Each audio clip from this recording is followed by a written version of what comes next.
Të nderuar zonja dhe zotëri, mirëmbrëma, do t'jemi së bashku në edicionin qendror informativ këtu në ekranin e kanalit 7. Ndër të tjera do të ndiqni.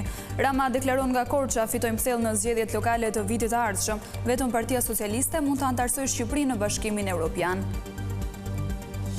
Shpallet programi i dytë i rilindjes urbane për transformimin e qyteteve, më shumë hapësira publike për komunitetin dhe transport me autobus elektrik. Debate të forta në mbledhjen e Komisionit të Reformës Territoriale, socialistët dhe demokratët përplasen për kohën e anëtarëve për të folur në komision. 17 persona arrestohen në Durrës, Shijak dhe Manz për shitjen e lëndëve narkotike pranë shkollave. Policia sekuestron drogë si dhe armë e municione.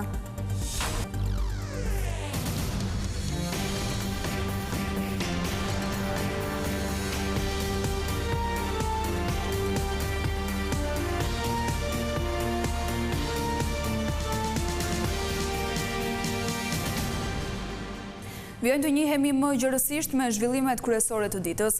Kryeministri Edi Rama i shpreh bindur për fitore në zgjedhjet lokale të vitit të ardhshëm. Ai shfrytëzoi takimin për 35 vjetorin e Partisë Socialiste në Korçë për të sulmuar Partinë Demokratike të drejtuar nga Berisha, duke i kujtuar 26 majin e vitit 1996. Rama tha se vetëm mazhoranca socialiste mund të anëtarësojë Shqipërinë në Bashkimin Evropian. Nga Korça, kryeministri Edi Rama paralajmëroi se fitoria e Partisë Socialiste në zgjedhjet lokale të vitit të ardhshëm do të jetë bindëse. Nëse shiu filloi duke dëgjuar se ç'ishte Shqipëria, le të vazhdoj si bereqeti që do të kemi dhe le të bjerë mbi këtë festë të 35 vjetorit të Partisë Socialiste edhe këtu në Korçë, duke paralajmëruar një fitore të jashtëzakonshme si ajo që ne do të realizojmë të gjithë së bashku në zgjedhjet e vitit të ardhshëm. Garancin për fitoren e betejës së radhës elektorale, kryeministri Edi Rama e gjen tek arritjet e deritanishme në qeverisjen socialiste.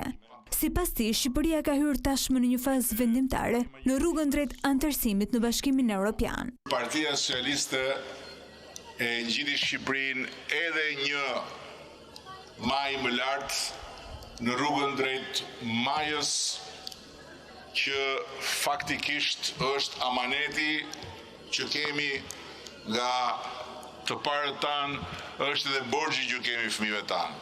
Maja ku gjendet shtëpia e Europës Bashkuar dhe ku pa asnjë diskutim ne do të vendosim me se zbën flamurin kuqezi të Ismail Qemalit dhe të Gjergj Kastriotit. Kryeministri sulmoi opozitën duke kujtuar zgjedhjet e 26 majit të vitit 1996, ku shpreh se djatha e asaj kohe solli një regjim brutal, ku liria ishte e cënuar.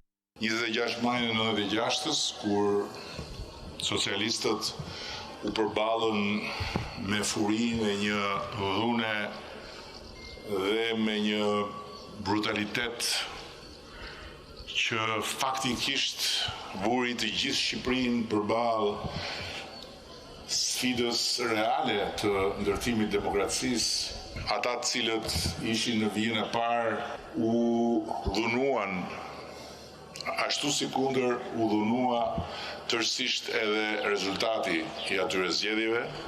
Deklaratat kryeministri Edi Rama i bëri gjatë takimeve në Korçë në kuadër të 35 vjetorit të Partisë Socialiste. Zëvendës kryeministri Albana Koçiu tha këtë të njëjtë se brenda këtij viti Shqipëria kërkon të mbyllë 10 kapitujt e parë të negociatave të anëtarësimit, ndërkohë qeveria miratoi 2 vendime të rëndësishme që lidhen me procesin e integrimit evropian. Qeveria synon që brenda këtij viti të mbyllë të paktën 10 kapituj sa i përket procesit të anëtarësimit në Bashkimin Evropian. Në një dalje për mediat pas mbledhjes së qeverisë, zëvendës kryeministri Albana Koçiu theksoi se konferenca e 8 ndërqeveritare tregoi qartë se objektivat e vendit tonë janë të arritshëm. Jemi duke pritur të gjithë rekomandimet për ato që do të janë kushtet përmbyllëse dhe sigurisht që ambicia dhe aspirata jonë është që brenda këtij viti ne të kemi filluar me 10 kapituj diskutimet dhe negociatat për përmbylljen pra e 10 kapitujve. Numri 2 i qeverisë, gjatë deklaratës për mediat, ironizoi dhe opozitën, që sipas saj kanë hedhur pretendime të pavërteta për ngecje të procesit të antarësimit të Shqipërisë në Union. Dhe të gjitha këto janë thjesht aludime të opozitës dhe të atyre që në fakt e njollosin dhe përbaltin Shqipërinë për ditë, por që për fat keq nuk ja dolën dot dhe për fat mirë ne jemi këtu ku jemi sot, jemi duke diskutuar dhe duke negocuar për t'i mbyllur kapitujt brenda kësaj dekade. Për të përparuar me procesin e negociatave, Këshilli i Ministrave miratoi 2 vendime për objektivat e zhvillimit të qëndrueshëm 2030, si dhe partneriteti strategjik me agjencitë e OKB. Ambasadori i Holandës në vendin ton ka deklaruar se nuk mjafton miratimi i ligjeve të Bashkimit Evropian, por duhet që pushtetet të japin llogari. Diplomati Reinout Vos ka deklaruar rëndësinë e mbikëqyrjes institucionale, për të cilën tashmë do të ketë një komision të dakordsuar me socialistëve dhe demokratëve. Pas miratimit të raportit i bar, Holanda, një prej vendeve kryesore të Bashkimit Evropian, paralajmëron Shqipërinë se procesi i antarësimit nuk është vetëm miratimi i ligjeve të BE-s, por kërkon ndërtimin e institucioneve si në BE. Ambasadori i Holandës në Shqipëri Vos shfrytëzoi një tryezë të Komisionit Parlamentar për mbikëqyrjen institucionale për të theksuar mesazhin se pushteti duhet i jap llogari. Bashkimi Evropian është ndërtuar mbi besimin, besim tek institucionet që të funksionojnë në mënyrë të pavarur, besim që pushteti i jep llogari, besim që ligjet zbatohen në mënyrë të drejtë, besim që qytetarët kanë zë të qëndësishëm në jetën publike. Ndaj grup kapitulli i parë, themelorët kanë rëndësi kaq shumë dhe janë në thelb të procesit të negociatave. Prandaj edhe roli i parlamentit është absolutisht qendror. Kriteri i parë për antarësimin është të keni një parlament të mirë. Mbikëqyrja parlamentare nuk është një pengesë për qeverisje efektive, përkundrazi e përmirëson qeverisjen. Ndaj gjithë përfshirja ka rëndësi. Por herë të parë prej shtatorit vitit kaluar, parlamenti ka një komision më vete për mbikëqyrjen institucionale, një komision që mbështetet edhe nga majoranca edhe nga demokratët. Opozita mbështet pasi kërkon më shumë hapësirë për të kontrolluar qeverinë. Shpeshherë, mekanizmat e kontrollit parlamentar kanë ekzistuar në letër, por kanë pasur ndikim të kufizuar në korrigjimin e qeverisjes, si dhe në rritjen e llogaridhënies së ekzekutivit, çka është kërkesë që vjen nga të gjithë faktorët shoqëror. Ndërkohë, kryetari i këtij komisioni Fatmir Xhafaj u kujdes sot të sqarojë misionin e kësaj strukture të parlamentit përballë të gjithë atyre që e kanë akuzuar se komisioni do të përdoret për të kontrolluar SPAK-un apo sistemin e drejtësisë. Kontrolli parlamentar nuk është konflikt institucional. Mbikëqyrja parlamentare nuk është ndërhyrje. Llogaridhënia nuk cënon pavarësinë institucionale. Transparenca nuk është kundërshtare e pavarësisë. Xhafa, i cili një dekadë më parë udhëhoi që reformën në drejtësi garantoi se mbikëqyrja e parlamentit nuk do të kthehet në kontroll. Ne jemi të vetëdijshëm se kontrolli parlamentar në përgjithësi dhe sidomos në rastin e institucioneve të pavarura është një nga balancat më delikate në çdo demokraci funksionale. Ne konsiderojmë të papranueshme gjatë këtij procesi komentimin e çështjeve konkrete apo çdo lloj ndikimi në vendimarrjet e tyre institucionale.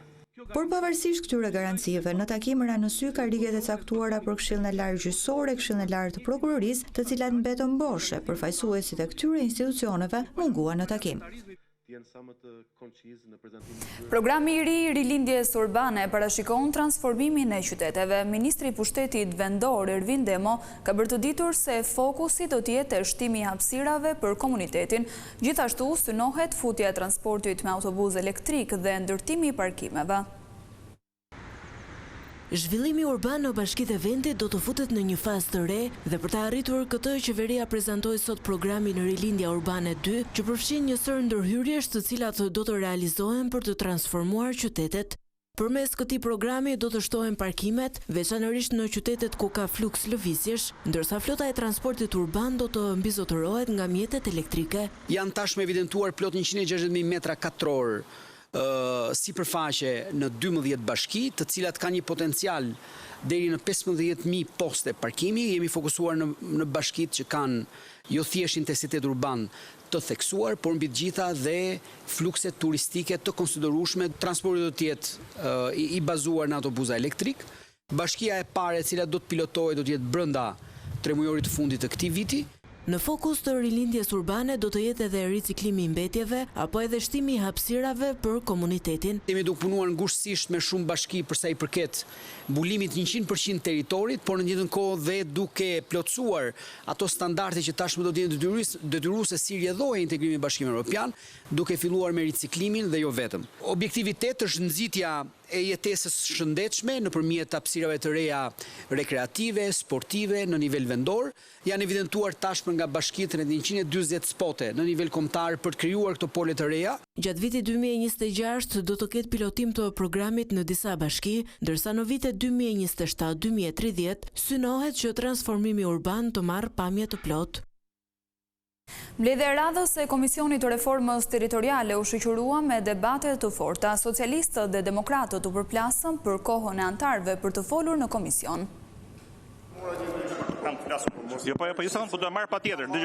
Përplasja mes mazhorancës dhe opozitës nuk mungoi as këtë herë në komisionin e posaçëm të reformës territoriale.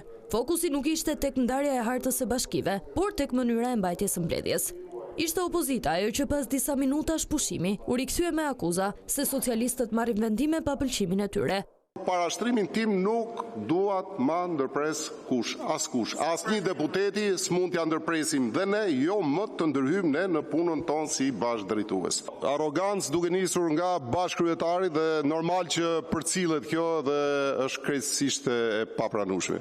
Por edhe mazhoranca nuk ishte e kënaqur, pasi ishte vetë bashkëkryetari socialist Arbian Masniku, që pretendoi se antarëve të majt nuk i jepet hapësirë. Nuk mund të vazhdohet në mënyrë sistematike me abuzimin sistematik nga ana e opozitës me hapësirën që ju është lejuar. Ju është dhënë në mënyrë sistematike për të folur sot, jemi në orën e dytë, nuk i është dhënë akoma fjala një personit vetëm nga ana mazhorancës. Debatet me socialistëve dhe demokratëve u bën dhe më të forta. Bëre parashtrimin, more fjalën, patjetër do e fus në xhep tani. Më herët, kryetarët e bashkive të ftuar për një dëgjes gjatë komisionit sollën dhe shqetësimet e tyre sa i përket institucioneve që ata drejtojnë, duke theksuar se nevojiten më tepërfonda si dhe shtim të burimeve njerëzore, në mënyrë që qytetarët të marrin shërbime cilësore.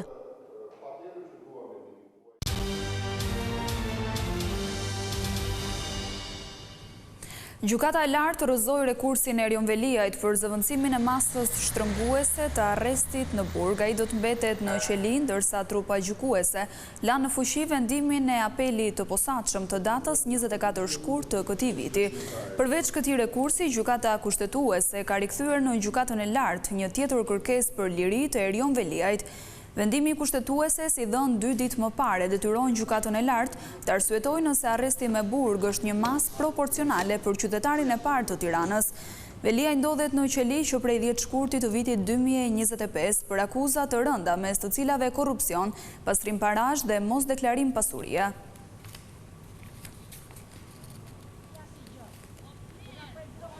Shtatën 17 persona u arrestuan gjatë një operacioni të ushtrirë në Durrës, Shijak dhe Manz. Grupi kriminal shiste lëndë narkotike pranë shkollave dhe në lokalet e zonës, ndërsa policia sekuestroi edhe armë e municione. Një operacion i gjerë i zhvilluar në Durrës, Shijak dhe Manz ka çuar në arrestimin e 17 personave të dyshuar për shpërndarje të lëndëve narkotike pranë shkollave dhe ambienteve të frekuentuara nga të rinjt. Operacioni i koduar Cleaning 5 u finalizua pas disa muajsh hetime nga policia e Durrësit, ndërsa në fokus ishin grupet që shpërndanin heroin, kokain dhe kanabis në zonat e Shijakut dhe Manzës. Trafikantët vepronin në bashkëpunim me njëri tjetrin duke siguruar lëndën narkotike dhe më pas e shisnin kryesisht pranë shkollave apo në zonat që zakonisht qëndrojnë zënës të rinj dhe të tjerë. Gjatë kontrolleve, policia sekuestroi sasi të konsiderueshme heroine, kokaine dhe kanabis, po ashtu u gjetën dhe u sekuestruan 3 armë zjarri, 2 pistoleta dhe 1 kalashnikov, si dhe para kesh, automjete, telefona celular që dyshohet se përdoreshin në aktivitetin kriminal. Për 13 prej tyre është caktuar masa e sigurisë arrest në Burg, ndërsa 4 të tjerë do të hetohen në masën arrest në shtëpi, ndërkohë një tjetër person është shpallur në kërkim. Të arrestuarit janë banues në Durrës, Kavaj, Shijak, si dhe në zonat e Sukthit, Manzës dhe Xhavzotaj. Ata akuzohen për prodhim dhe shitje të narkotikëve kryer në bashkëpunim dhe në mënyrë të përsëritur. Policia e Tiranës ka zbardhur detajet e ngjarjes së ndodhur në kinostudio, ku mbeti i plagosur një 34 vjeçar. Mësohet se shkak për konfliktin ishte bërë një borxh i pashlyer që i plagosuri kishte autorit. Një makinë luksoze tip Jaguar e bler po pa likuiduar parat është motivi i atentatit në kinostudio ku mbeti plagosur Eugene Hamayezi. Policia e Tiranës ka zbardhur ngjarje në rënd, ndërkohë që ka shpallur në kërkim 3 persona, autorin e dyshuar Klodian Kallo, që qelloi 2 herë në drejtim të Hamayezit, si dhe 2 bashkëpunëtorët e tij, Gjergji Dheshi dhe Lulzi Mejdani. Fatmirësisht 34 vjeçarin e kapi vetëm një plumb në këmbë dhe ndodhet në spital jashtë rrezikut për jetën. Burime bëjnë me dije se konflikti mes të plagosurit dhe autorit ishte i hershëm, pasi Hamayezi kishte marrë një automjet Kallos me vlerë rreth 30.000 euro dhe parat nuk ja kishte dhënë. Policia dyshon se Kallo kishte shkuar tek lokali 34 vjeçarit për t'i kërkuar parat, duke i thënë se në të kundër do e vriste. I plagosuri është me precedent penal i arrestuar për trafik klandestinësh, ndërkohë në 2018 i shpëtoi një atentati, teksa u qellua me armë nga Santiago Malco.